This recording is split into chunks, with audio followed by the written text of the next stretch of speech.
Okay, in the last video I did like 4 hours ago that I put up, you heard me talking about how this is a battle of the Titans. And this is a big matchup. This is two division leaders. Ravens have been here before. They know what's going on. This is kind of new territory for the Lions, but this is a big matchup. We go into Baltimore. We all remember the heartbreak.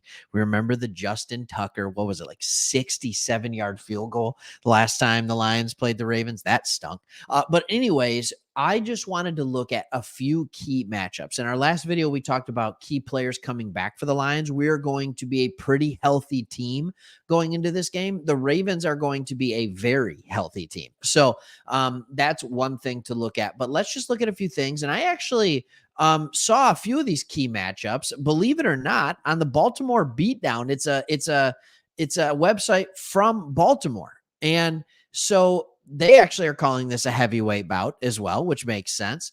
And here's what they're talking about. The key matchups. Defensive coordinator Mike Macdonald versus offensive coordinator Ben Johnson is the first one. We're not going to spend too much time on this. Mike Macdonald, I'm a Michigan fan. And so don't turn it off, Sparty fans. All right. Mike Macdonald was a very good defensive coordinator for Michigan. Before that, he was a linebacker coach at Baltimore. And now he has Baltimore running as the third best defense, according to PFF, and the sixth best scoring defense. And that is a team that hasn't had a bye yet.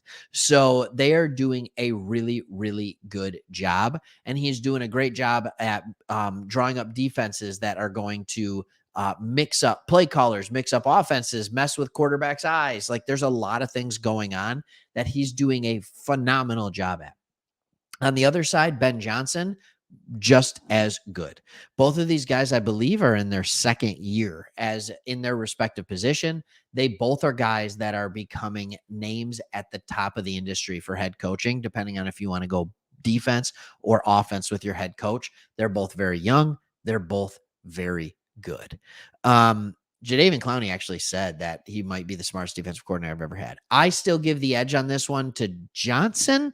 But I don't necessarily give the edge to Goff because they play a really unique, almost like a 3-4, 4-4, 3-5. Like they have a lot of weird stuff that they deploy on this team.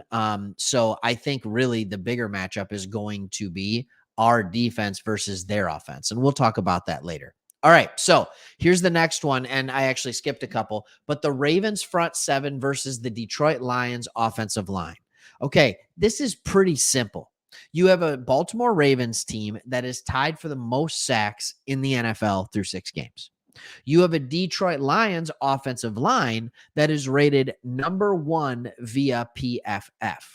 Now, here's my question. I'm not necessarily worried about pass protection and things like that. They're going to get a couple of sacks. We're going to protect well. Like, I think that's something that's going to happen. What I'm more interested in seeing is what does it look like for us on the run game? What does it look like in the trenches for the run game? And they're, according to PFF, and this is nuts to me. I did not accept it really understand this. According to PFF, Penei Sewell hasn't allowed a sack in 525 consecutive pass blocking snaps. I remember Decker doing something similar to that. That's just insane because remember when he came out, we're like, he's a road grader. He's a great offensive lineman for blocking. But how is his pass blocking going to be? Oh, it turns out pretty good. But he's got Jadeveon Clowney going against him on this one, and he'll be lining up over there quite often. Decker is looking healthy. Ragnow is still looking healthy. I think this offensive line is in good enough shape where if we play at our best, we are better than the Ravens defensive line for sure. Okay, let's look at another one. And it's a kind of a unique matchup, and it's Lamar Jackson versus Alex Anzalone. Alex Anzalone is rated really, really high. PFF, for his 239 coverage snaps, he has yet to allow a touchdown. That ranks first amongst all linebackers. He is doing really, really well, but also he might be punching out of his weight class because I would make this more of a how often is he going to have to be lined up against Mark Andrews? And what does it look like for him in coverage against Andrews? Alex Anzalone had a phenomenal game against the Tampa Bay Buccaneers. Here's the thing. Baker Mayfield wasn't getting anywhere on him because Baker is not the athletic player that Lamar is. And he was playing against players that, quite frankly, he was better than Anzalone was. In this game, when you're talking about a spy, which we don't really do much of, we really don't spy the quarterback. Aaron Glenn's against that. Against Lamar Jackson, he's going to be slower than, and he might not even be as strong as Andrews. So I actually give the edge on this one, unfortunately, to the Ravens. And now let's look at the secondary. So the next one that I want to talk about is the Ravens defensive backfield versus the Detroit Lions wide receivers. The Baltimore Ravens have a phenomenal defense, but it's not because of phenomenal cornerback play. It's not because of phenomenal quarterback play. That's just the way that works. And they have a young guy that's going to be in, I think, Stone. I think, Geno Stone is going to be playing as he continues to play for a hurt player, but he was a 7th round selection in 2020, and he has been phenomenal. So we need to look at that. But their corners, Humphrey and Stevens in this one, they are not the best corners, but they have really good linebackers. They have really good safeties, and they have a very good defensive line. So you can kind of hide those. But if Lions can get quick, easy separation against the corners, then we might have a chance. And now for this one, I do want to talk about what our great tight end is. So I don't know if I've talked about this on this channel or not, but early on before the season even started, I was so confident in Sam Laporta that I actually traded away Mark Andrews to get Sam Laporta. I traded away Andrews for Olave because I had Sam Laporta on my bench. And I was like, nope, I'm going to play Laporta consistently. That has been a good decision so far. Tomorrow, he has a matchup against Kyle Hamilton.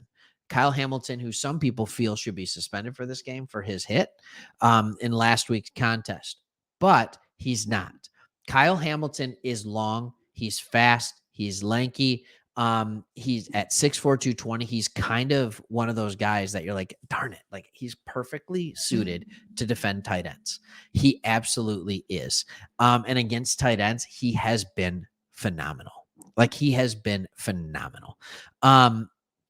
But little things like that, he's only allowed more than 3 receptions to a player at the position once this year. Darn it. All right. Good news. Sam Laporta seems to be fully healthy finally.